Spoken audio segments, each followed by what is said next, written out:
Welcome to Supreme Catholic Meme. Advent is here, the season of holy preparation, and the quirks that make our Catholic hearts both cringe and smile. Today we're counting down the top 10 funniest Catholic traditions during Advent. From pink candle warfare to liturgical Olympics, this list will have you laughing in the pews while still appreciating the beauty of our faith. Let's dive in faster than a parish council meeting when someone mentions potluck. Hash 10, the feast of endless parties. Advent, theoretically a time of fasting and preparation, practically a 4-week food festival that would make the wedding feast at Cana look like a light snack. Between the Cookies for Christ fundraisers, carols and casseroles nights, and the infamous St. Nicholas sweet exchange, I've consumed more sugar than a candy cane factory. My spiritual preparation now includes practicing the phrase, "Oh, I couldn't possibly, well, maybe just one more," in 7 different languages. And let's not forget the legendary parish fruitcake that's been re-gifted since Vatican II. Some say it's the same one. Hash 9, the Great Advent versus Lent debate. Picture this, it's the first Sunday of Advent and Father mentions preparation in his homily. Suddenly, Margaret from the parish council launches into her annual TED Talk. Well, actually, Advent isn't as penitential as Lent. Meanwhile, I'm doing Olympic level spiritual gymnastics, trying to avoid Christmas music, dodging mall Santas, and explaining to my kids why we can't put baby Jesus in the nativity scene yet. He's not born yet, sweetie. Yes, I know he's right there in the box. No, we can't do a C-section. Trying to avoid Mariah Carey for 4 weeks in public spaces? That's not penance. That's a miracle. Hash 8, overachieving parishes. Some parishes during Advent are like Martha Stewart on Espresso. They've got Advent wreath making workshops, Jesse tree seminars, live nativity scenes complete with a real camel, and 17 different novenas running simultaneously. The parish calendar looks like it was designed by a caffeinated squirrel with a planning disorder. Meanwhile, I'm still trying to figure out if my Advent wreath candles from last year are vintage or just embarrassingly old. And don't get me started on the sign-up sheets. Apparently, I'm now responsible for bringing authentic biblical snacks to the children's pageant. What even is that? Locusts and honey. Hash 7, the St. Lucy crown situation. St. Lucy's Day, when perfectly sane Catholics decide that wearing actual fire on their head is a great idea. Nothing says holy tradition quite like combining hair products and open flames. The modern twist, some genius invented LED crowns. But there's always that one traditionalist who insists on real candles. Because that's how St. Lucy did it. Friendly reminder, St. Lucy also lived in a time without fire departments or YouTube fail videos. Last year, someone's crown caught their veil, and now our parish has a new unofficial feast day. Our Lady of Perpetual Fire Insurance claims. Hash 6, the old antiphons. The old antiphons, those beautiful ancient prayers that make everyone feel like they're failing Latin class all over again. From December 17th, 23, we're supposed to be chanting these profound theological masterpieces.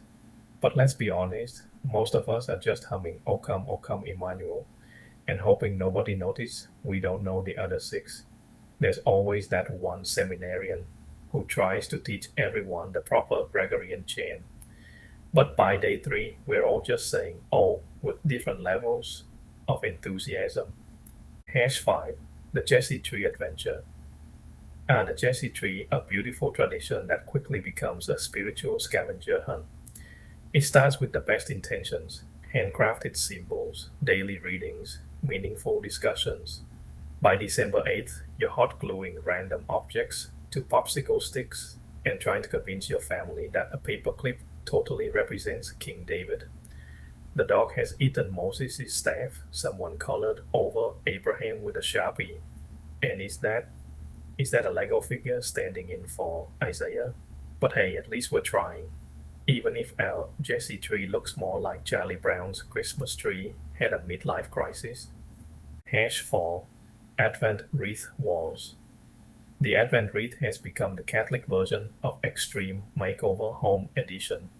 Some people show up with wreaths that look like they were designed by angels, with an unlimited budget at Hobby Lobby.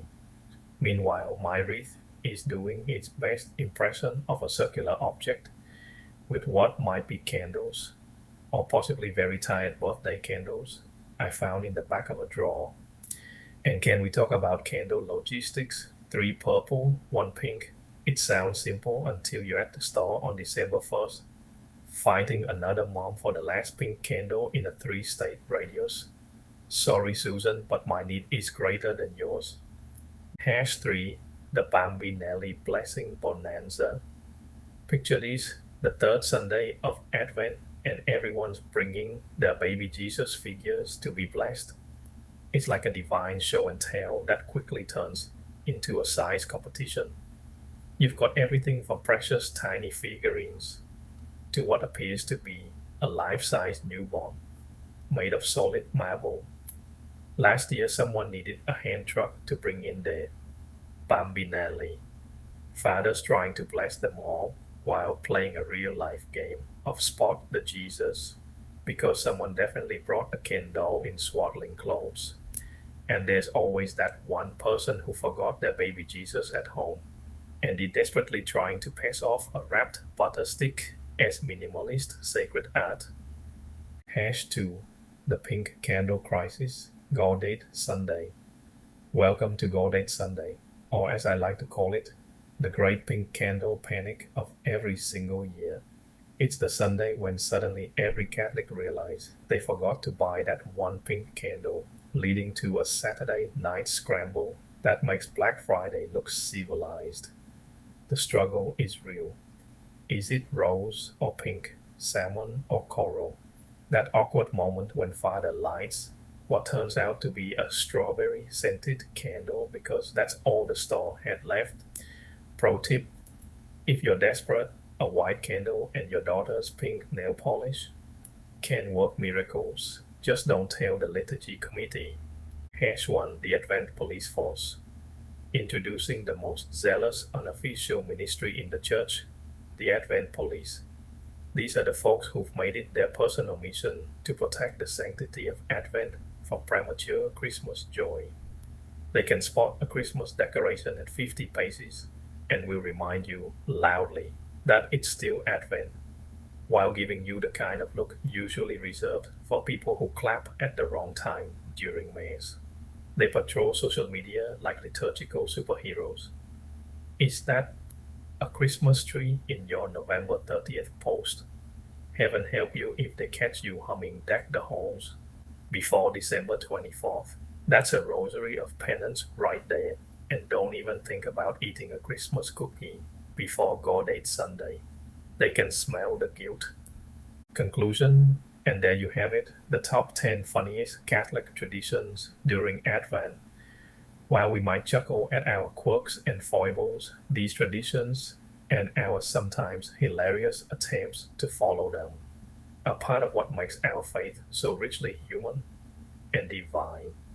Advent is a time to prepare our hearts for Jesus, even if that preparation involves accidentally setting the Advent wreath on fire or explaining to your kids why baby Jesus is hanging out in a drawer until Christmas Eve. Remember, saints in training, God probably has a sense of humor too. He did create the platypus after all. Thanks for watching. Don't forget to like, subscribe, and share this video faster than your parish's announcements after a 2-hour Mass. And remember, if you're watching this while eating Christmas cookies before December 25th, your secret is safe with us. See you next time, and may your Advent be blessed, and hopefully less chaotic than mine.